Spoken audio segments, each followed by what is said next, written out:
How to put photo on home screen Android. Hello everyone, welcome to the channel. I'm Emily and I'm here to help you out today. So without any delay, let's get started. Now to put any photo on home screen Android, what you need to simply do is open up any of the photo containing apps such as your gallery or your Google Photos for that matter as well. So here I'm going to go for gallery options over here, and as you tap on gallery you'll be able to see any of the picture. Now select any of the picture that you'd want to add on your home screen on Android. Then what you need to do is tap on the picture, and here you'll have different menus at the bottom, from sharing to editing to making it your favorite, deleting it, and then tapping on the three dotted lines. So tap on three dotted lines, and then here you can see the option of set as wallpaper. Tap on it, and then as you do that you'll be getting a preview of how it would look on your home screen.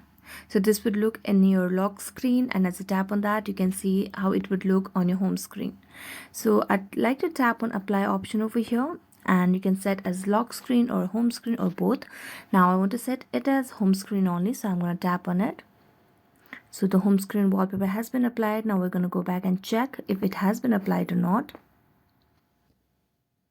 And there you go. So thank you so much for watching this video. See you next time.